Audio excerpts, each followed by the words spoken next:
Assalamualaikum warahmatullahi wabarakatuh.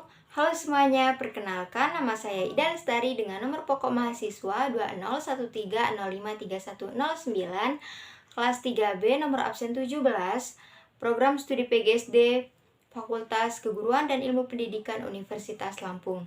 Nah, pada video kali ini saya akan menjelaskan sebuah legenda yang berasal dari Pulau Sumatera, tepatnya di Sumatera Utara. Ada yang tahu legenda apa? Yaps, benar sekali. Kali ini saya akan menceritakan sebuah legenda mengenai terbentuknya Danau Toba. Mungkin anak-anak di sini sudah pernah dengar, sudah familiar, atau mungkin sudah pernah ada yang mengunjungi Danau Toba ya. Namun di sini saya akan menceritakan sekilas mengenai asal-usul terbentuknya Danau Toba ini. Alkisah, pada zaman dahulu kala, hiduplah seorang pemuda yang tinggal di sebuah desa di bagian utara Pulau Sumatera. Pemuda ini bernama Toba. Ia memiliki pekerjaan yaitu bertani atau menjadi petani dan juga memiliki hobi memancing ikan. Pada suatu ketika, ia pergi untuk memancing ikan di sebuah danau.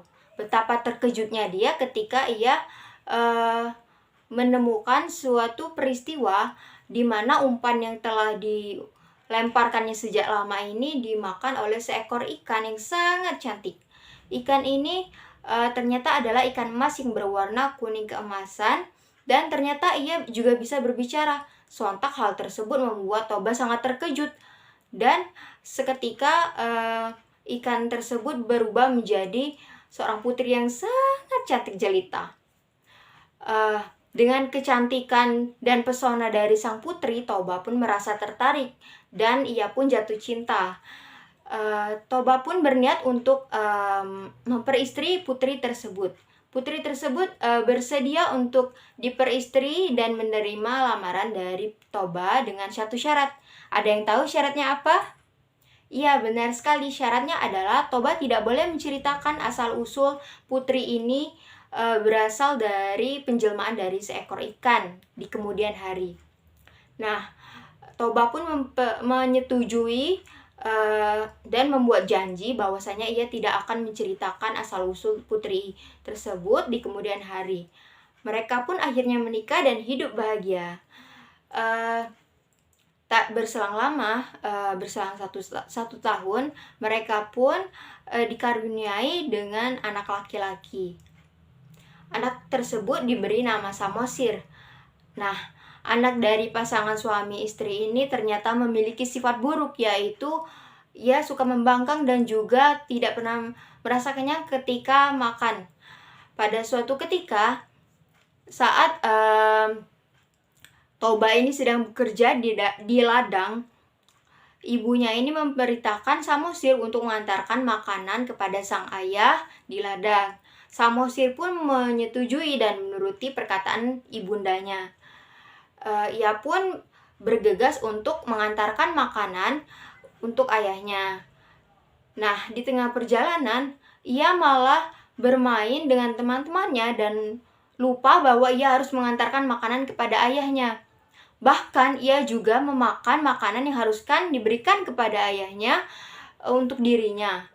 Nah, Toba pun yang sedang bekerja di ladang dengan tekun, dengan rajin, dengan keras di bawah sinar matahari dan panasnya terik matahari pun sudah merasa sangat kelaparan.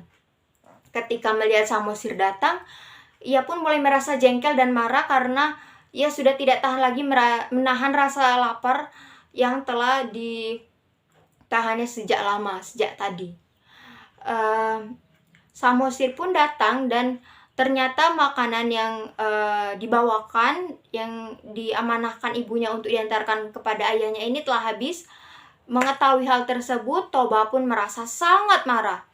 Ia pun ternyata tidak sengaja mengucapkan perkataan yang tidak boleh ia ucapkan, yang seharusnya tetap ia jaga, karena itu merupakan sebuah janji yang telah ia buat kepada istrinya pada 1 tahun yang lalu, yaitu ia tidak boleh menceritakan bahwasanya istrinya ini adalah penjelmaan dari seekor ikan. Pada saat itu ia berkata dengan keadaan yang sangat marah, "Dasar kau anak ikan!" Pada saat itu hujan pun langsung turun dengan derasnya, petir dan gemuruh langsung bersaut-sautan saling menyambar, dan cuaca pada saat itu sangat ekstrim. Mendengar hal tersebut, Samosir pun pulang dan menceritakan kejadian yang dialaminya kepada ibunya dengan menangis dan sangat sedih. Ibunya pun dengar cerita yang disampaikan oleh Samosir itu merasa kecewa dan juga sakit hati. Ia merasa sedih bahwa Toba telah melanggar janji yang telah ia buat.